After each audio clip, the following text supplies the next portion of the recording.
these eye statements are very, very person-centred. Every patient that we come across will have a variety of different eye statements. That's one thing that's very, very important. It's really important that professionals know and understand what the patient wants and are led by the patient, not the other way around.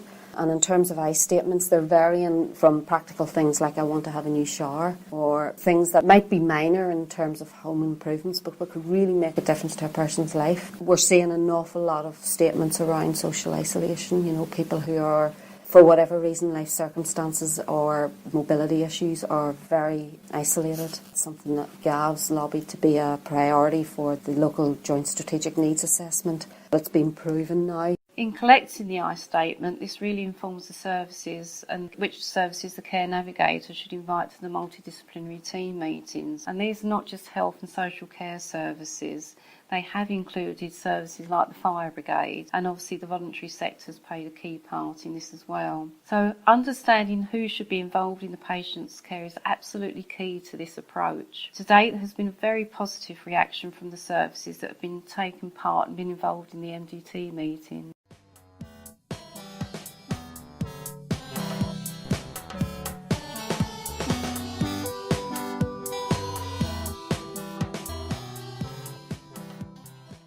I think it's been fantastic because I've seen how services have actually been willing to break down any barriers between the old-fashioned way of referring in between services and actually coming together and thinking quite differently and having a much more holistic approach to a person's care. It's really put the patient at the centre of their care. In some cases, we've had probably about 15 people around the table because it's been relevant for that individual. So I think having the beauty of all those minds in that one space for that hour to discuss the particular needs of that patient has been fantastic. So I think that's where we can tap into that expertise and that intelligence in that one moment and hopefully get the outcomes that we want for the patient. I'm able to share information about not the usual suspects in the voluntary sector. It was raised in one of the action planning meetings about churches and the lunch clubs and the little social activities that they have. And I was able then to send a list of faith groups within Eltham. And I know that this was then taken and used to support a small number of patients who weren't aware that literally these things were quite close to them. We have great links with London Ambulance Service as well. We're a fantastic opportunity to get logs of individual patients' contact with the emergency services.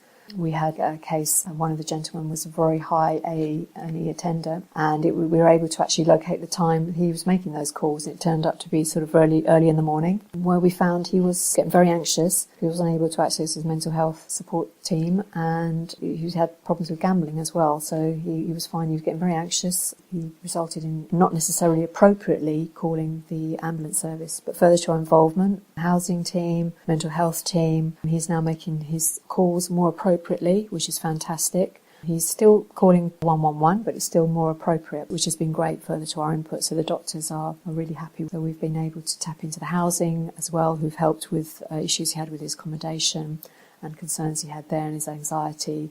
And it's still ongoing regarding involvement in the mental health team to help him work with his anxiety and put sort of schedules in place that will support him to handle things better.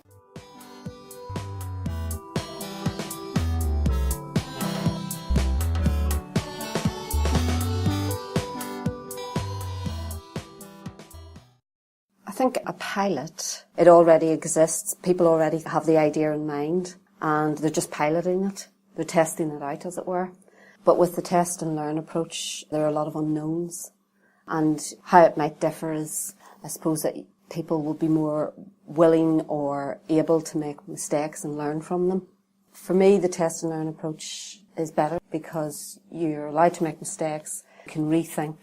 You can get together and look at how to do things differently if an approach isn't working and make amendments. If something doesn't work, we can tweak it, we can amend it and try something new, not only within our own team, but also exploring in the larger arena with the other professionals. For us, has been a great challenge as well as a great useful tool that we've had that ability to be able to tweak what we're doing.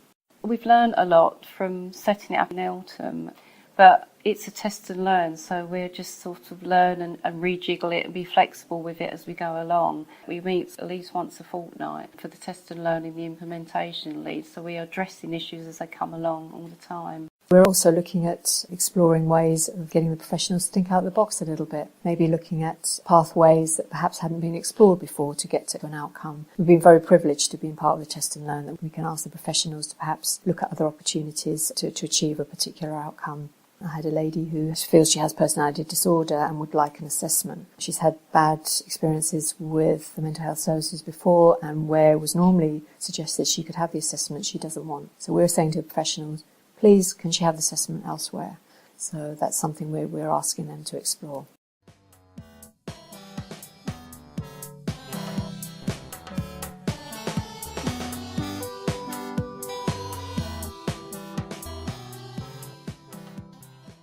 We did have a gap in knowledge on the level of support that the voluntary sector could actually provide to patients, particularly those suffering from social isolation. So on the Test and Learn approach, we enable the voluntary sector to be quite a major part of the initial planning and to be in attendance at the multidisciplinary team meetings that they have with the GPs, especially where there's the I statements have asked them for more support with some very more general things around being able to get out, being able to go shopping and just do some of the general activities that we take for granted but some of these people are unable to do now. I think there's maybe a lack of awareness about what the sector is and how diverse it is and the potential that it has. When we talk about health and wellbeing, the usual suspects like carers organisations or older people's organisations people know about, but maybe say the small faith groups or the little tenants and residents associations that could be really supportive in helping a person contribute more to their society and therefore have improved health and wellbeing. We had a gap. There was a period where there was no CVS, which didn't help, but we've been here now about 5 years. I think the beauty that we have regular range coordinated care meetings with the GPs is on a monthly basis. Within that meeting, we're able to obviously invite the professionals from the voluntary sector and actually having the ability to highlight those services at those meetings has been great. In some cases, we've been in touch with them and they may then advise us to perhaps get in touch with another voluntary service, and then you're opening other doors and other opportunities, which ultimately is going to be benefiting the patient. I was working with a gentleman, a 55-year-old. He had a same-sex partner, unfortunately passed away. He had been a businessman and his partner had been his business partner as well. That left him very depressed. It left him with financial problems. He also had an eye impairment that was causing him some difficulties, and he was really wanting to get his life back on the road again. He was feeling in a really dark black space at the time when we made contact. I spent a lot of time building up a rapport with this gentleman, and we looked at linking in with any of the financial support services to help him with his finances. There was issues with accessing the food, so we got him in touch with the food bank. Luckily, further to that, he was able to get a voluntary opportunity there as well. He also had a desire to get back to work, but he was finding that his visual impairment was affecting his ability to access the computers and things. So I linked in with the opticians to see what support they could provide for him, which they did, and also linked in back with the GP to see if there could be any relevant referrals onto the appropriate consultant, which was sorted. I also linked into social opportunities. He was a great socialite, him and his partner. So I linked into the relevant community services that could provide what he was requiring, and they actually then linked me into other services out of the borough, which would have been very appropriate for him as well. This gentleman had trouble with money, so what we agreed was if he called me, he'd make a call and say he's obviously would like a call back. I would then automatically make sure I called him back. I was very mindful, as we are with all the patients we work for, is we're very governed and want to look at empowering the individual. All the support I was giving him was very governed by his pace and ensuring that he was able to empower himself and move forward. I would give him all the resources available, all the information available, but always very guided how he was going to move forward. I was there should he fall into that black pit again. I was there, a phone call away, to hopefully help him and encourage him to get back onto an even keel. And with this gentleman, he was actually interviewed on TV. There was a TV slot on London Tonight, and Jeremy Hunt came down to one of the mental health clinics, and this gentleman had problems with depression, and he was able to explain how helpful he found our service and my input, which was great. In the end, he eventually found himself a job and on the even keel, and actually found himself another partner. and at the moment doing well, so that was fantastic, a great outcome. He's been thrilled, and he always has the option to come back to us if you feel the need. I think one of the very rewarding situations, as it was for this gentleman, when he had an initial score of 2 out of 10 to then come to 9 out of 10 further to our input, was fantastic.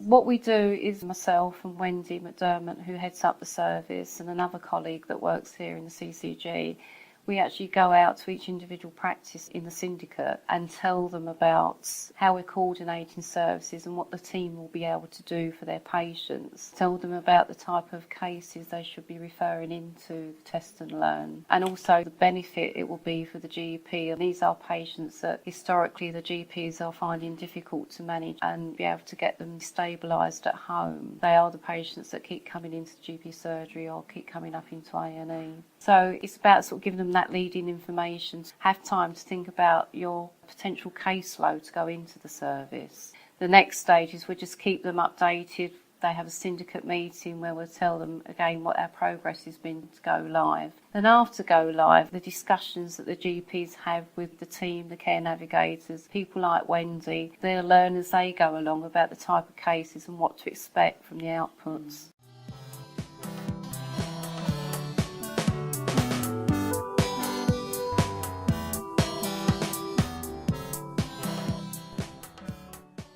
I think there are 3 different languages being spoken at these meetings in terms of there's the health, the clinical language, and then the social care language and the acronyms around that. Probably ours are closer to the lay person, the man in the street. And that is challenging, and I think if, say we were to do it again, I think there needs to be some kind of workshop where we could get the key acronyms. I think that would have helped our understanding, because very, very busy people obviously in the room, and there just is not a possibility of stopping someone and saying, look, what does that mean, or how does that happen? You just can't do that. I think there's a lot lost in translation.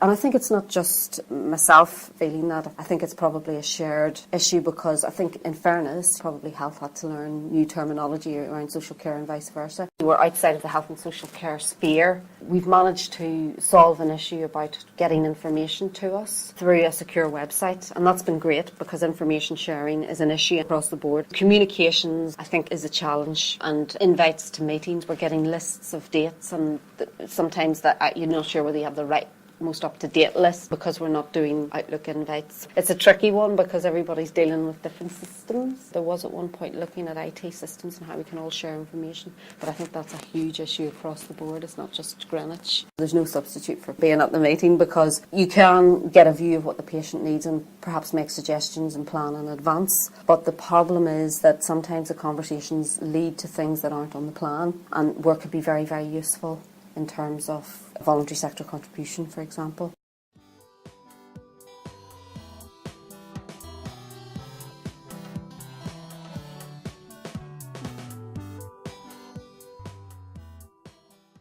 My colleagues and myself, we literally had an office with a couple of computers and a telephone, and that was it. So the beauty for all of us was to explore ways of getting what we needed in relation to IT, in relation to telephone, because IT was a big, big problem. Where we are at the moment, we are working remotely with the health system and databases, and that has caused us a lot of hindrance, obviously, with connections, etc. Telephones have been a bit of an issue in regards to making sure we have a right number for the navigators and colleagues, and also looking at the logistics and the day-to-day running of what we're trying to achieve as well, particularly in relation to referrals and how we process them, how we get the particular referral to a meeting. There's been a lot of time spent on tweaking paperwork and actual pathways, and we've also worked on an action plan, which is really the crux of our work, where we highlight the patient's I statements. What is it that the patient actually wants to achieve and what the outcomes they want? So that's very, very important that we get that sort of documentation right and the way that that documentation is delivered to the professionals that need that. So we're spending a lot of time tweaking the pathways to make things as timely as possible, because obviously at the end of the day we'll be evaluated to ensure that we have the appropriate capacity and provide a service that is of value.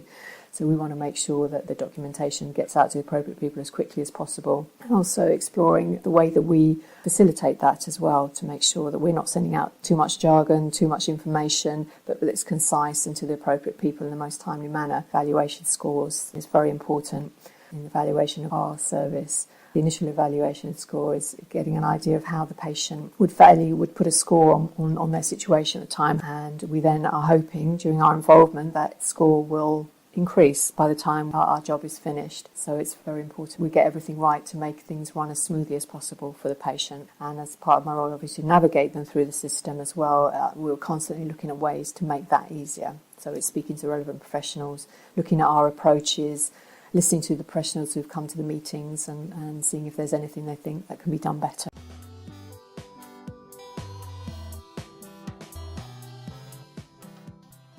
I think it's been identified that its upfront costs are going to be far higher, but eventually it'll even itself out. But hasn't proven that yet, but that's the nature of a test. It's going to take some time. At the moment, the initiative has been funded between ourselves and Royal Borough of Greenwich, so we both put money in the pot to enable this to happen. We're not talking about big bucks of money here, we're just talking about setting up small teams. It's not a new service, it's just a team approach to bring services together that are already in existence. The process needs to be underpinned by a financial framework that will follow the patient. In order to make integrated working become more mainstream and cost effective, where the money flows with the patient and not through a referral into different services. So much like it does in the acute setting, really, where we've got payment by results. We're in a ward that's not very demographically representative of the borough, and we're having a second test and learn. That will enable us to be more confident about the whole approach. There are a lot of patients wanting to go through this now because it's been success and word gets around.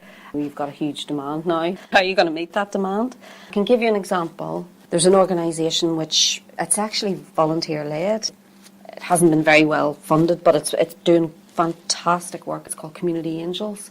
It's about getting befrienders into the homes of older people or immobile people, because it's the only one that's really known to the navigators. They're basically inundating that organisation and that project with requests for support. So I think that's going to be a challenge in terms of these huge needs, and how do we address them with what we already have.